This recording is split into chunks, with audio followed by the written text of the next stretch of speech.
So it seems like you're on this quest Yeah. for inner peace. You've sent over all these excerpts about thinking and suffering Uh-huh. and this idea of non-thinking. Right. I'm excited to kind of dive into this with you Hmm. and see what we can uncover. Me too. The heart of your exploration seems to be Yeah. Don't Believe Everything You Think by Joseph Ngowen. That's a great place to start. It really challenges us to look at the role that our own thinking plays Yeah. in our experience of suffering. Absolutely. And that's the core premise, isn't it? That it's not necessarily external events that cause us to suffer, but rather our thoughts Yes. about those events. Exactly. The book uses this really compelling example Okay. of a person who absolutely hates their job. They might be at home relaxing on the couch, Right. but the mere thought of work sends them into a spiral of anger and resentment. No. And that really highlights how the suffering isn't coming from the job itself, Yeah. but from the mental energy we're attaching to it. That's so relatable. I think we've all been there, stewing over something that happened at work, replaying arguments in our heads, creating all this unnecessary suffering while we're trying to relax. But how do we begin to untangle that knot of thinking? The book offers a really insightful perspective on this. It encourages us to recognize that pain is an inevitable part of life. Okay. Like, think of it as like the first arrow, something we can't always control. It's the second arrow, the one we fire ourselves through our reactions and thoughts. Yeah. That creates the real suffering. I'm starting to see the distinction, but honestly, my mind immediately jumped to all the truly terrible things that happen in the world. Surely those events cause immense suffering, regardless of how we think about them. Absolutely. There are events that cause undeniable pain and hardship. But what this book invites us to explore is how our thinking about those events, our interpretation, the stories we create around them, can amplify that suffering exponentially. It's not about denying the reality of the pain, but rather recognizing the power we have to influence our experience of it. Okay, I'm intrigued. So how do we stop firing that second arrow? Yeah. The book seems to draw a clear distinction between thoughts and thinking. Yes. Can you help us unpack that a little bit? Yeah, it's a subtle but crucial distinction. Nguyen describes thoughts as almost like raw materials, arising effortlessly from a source he calls universal mind. They're neutral in and of themselves, like passing clouds in the sky. Okay, so the clouds are just there, Yeah. but what turns them into a storm? That's where thinking comes in. It's the mental process of engaging with those thoughts, analyzing, judging, attaching meaning, creating narratives, spinning stories. It's like grabbing onto one of those clouds and trying to hold on to it, mold it into something it's not. Ah, I see. And that's where the struggle begins, right? Trying to control these fleeting thoughts Yeah. instead of just letting them pass. Exactly. Nguyen uses a really clever thought experiment to illustrate this. He invites the reader to visualize their dream income. Okay. Simple enough, right? Yeah, I think most people can do that pretty easily. But then he asks you to multiply that dream income by 5. Ooh, that's where things get interesting. I tried this myself while reading and immediately felt a shift in my emotional state. What was initially a feeling of excitement and possibility suddenly became, well, kind of stressful. Precisely.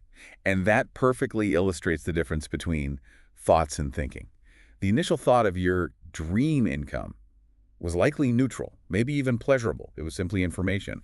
But as soon as you start thinking about that larger number, all those doubts, limiting beliefs, fears, probably started creeping in. Yeah, suddenly it felt impossible. Like, who am I to earn that much? Or that'll never happen. Exactly.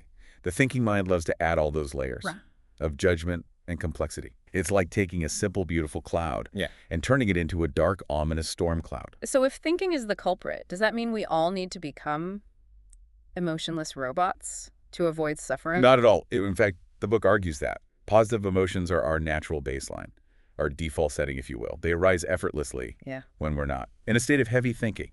Okay, now I'm really intrigued. I think we need to dive a little deeper into this idea of non-thinking and how it relates to our natural state of joy. Absolutely. Let's explore that further. Fascinating, isn't it? Yeah. We often associate joy with achieving certain goals or acquiring material possessions. But don't believe everything you think. Kind of flips that script and suggests that joy is actually our innate state of being, accessible when we're not weighed down by thinking. Okay, I'm with you so far. But if joy is our default setting, Why aren't we all walking around in a state of perpetual bliss? Why is there so much suffering in the world? That's the million-dollar question. I hear. And Nguyen uses a brilliant analogy to illustrate this. Babies, Okay. think about their natural state. They're inherently curious, full of wonder and delight. They haven't yet learned to judge, compare, or worry. That's such a great point. Babies just seem to experience this kind of effortless joy, almost like they're plugged directly into the source of happiness. It's like they haven't yet learned to think their way out of joy. Exactly. And that's because their thinking minds haven't fully developed yet. They're simply present in each moment, experiencing the world through their senses, without all the mental commentary that we adults tend to add. So are you suggesting that we all need to revert back to a childlike state to experience joy? Not necessarily. It's Okay. more about recognizing that. Yeah. Those positive emotions are still within us, even if they're often buried. But these layers of thinking, it's like we've built up these mental dams that block the natural flow of joy, peace, and love. I love that image. It's like we've unintentionally created these obstacles to our own happiness. So how do we start dismantling those dams?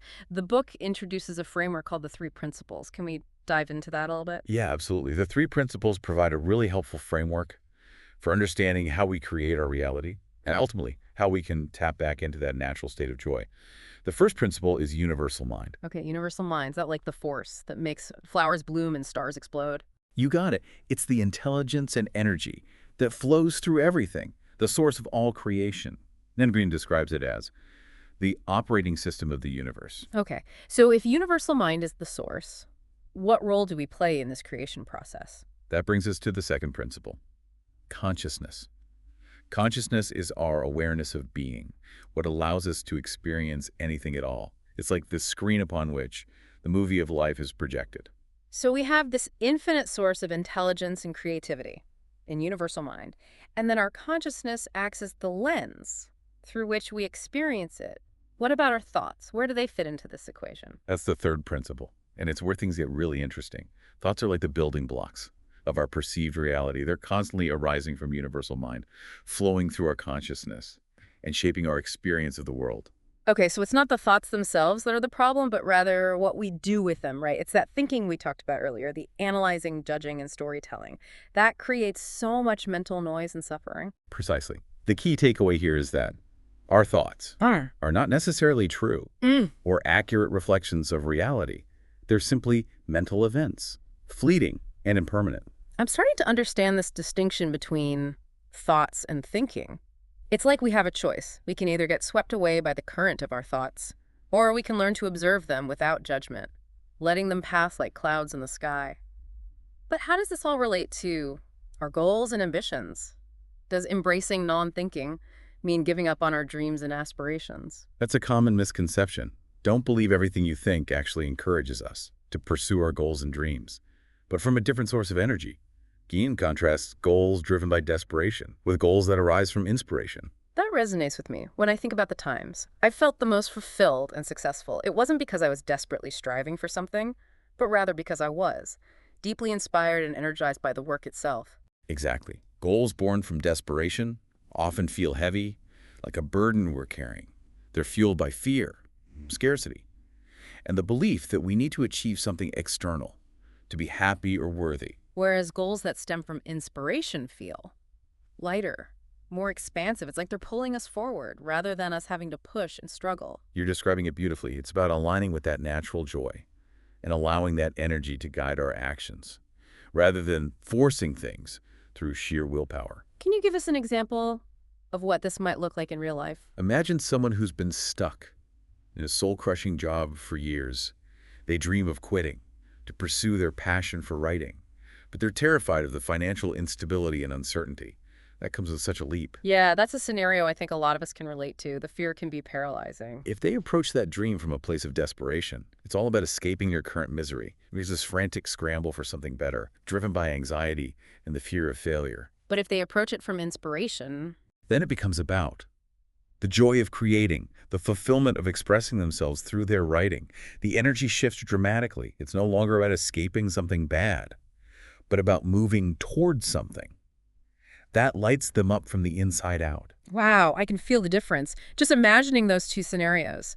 So how do we cultivate that sense of inspiration? How do we start making decisions and pursuing goals from a place of non-thinking? That's where intuition comes in. Intuition. You mean that gut feeling we sometimes get? Exactly. Don't Mhm. believe everything you think suggests that. Our intuition is the voice of our inner wisdom, accessible when we quiet the thinking mind. It's about learning to trust that inner guidance, even when it doesn't make logical sense. This is starting to sound like a completely different way of navigating life. But what if that intuition leads us in a direction that feels scary or risky? Yeah. How do we overcome that fear and take the leap? That's where faith comes in. Okay. Isn't faith just blind belief? Not necessarily. Faith isn't about ignoring logic or reason. It's about trusting that something larger is supporting us, even when we can't see the whole path ahead.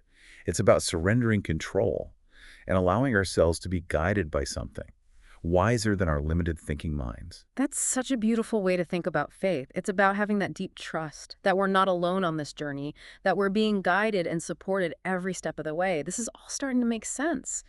But I have to admit, it still feels a little bit abstract. How do we actually practice non-thinking in our busy, often chaotic lives?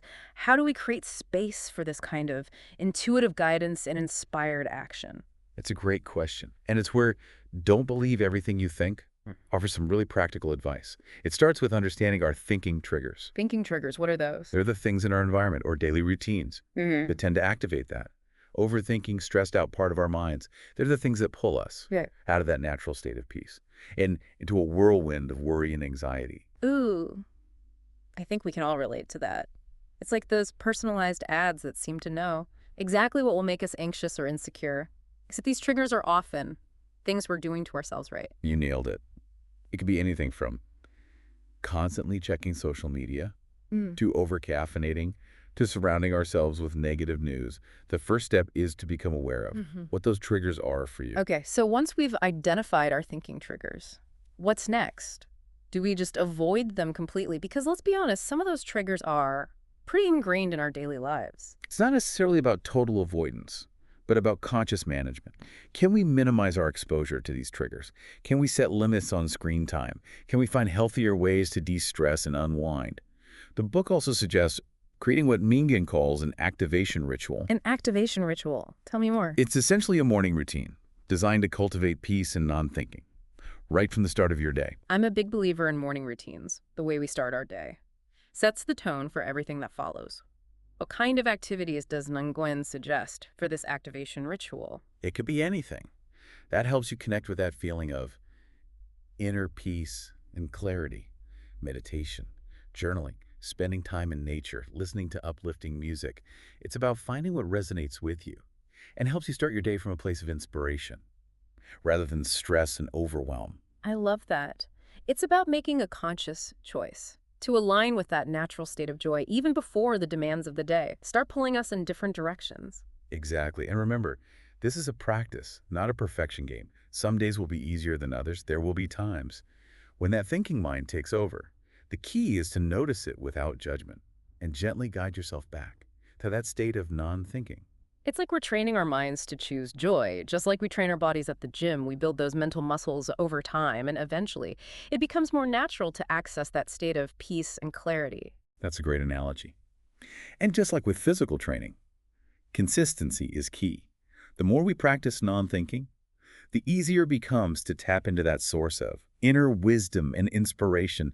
Don't believe everything you think reminds us that we have so much more power over our experience of life than we realize. We don't have to be victims of our thoughts. We can choose to create a reality that's aligned with our deepest desires and our natural state of joy.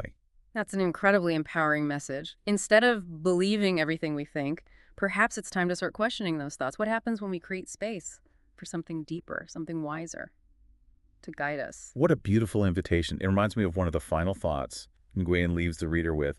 What if the greatest adventure isn't about achieving some external goal, but about discovering the boundless peace and joy that already exist within us? Now that's something to ponder. This has been such an insightful exploration of don't believe everything you think. Thank you for sharing your wisdom and insights with us. It's been a pleasure. And to you, dear listener, thank you for joining us on this deep dive into the world of non-thinking. We hope you've gained some valuable insights and are inspired to explore these ideas further. We'd love to hear your thoughts and reflections on the show's social media. Until next time, keep diving deep. So we've identified our thinking triggers, and we're working on minimizing them, and we've even created a morning ritual to start our day from a place of peace. Where do we go from here? How do we bridge the gap between these concepts and actually living a life that's more aligned with non-thinking? That's where the rubber meets the road, right? Don't believe everything you think offers a really beautiful perspective on this.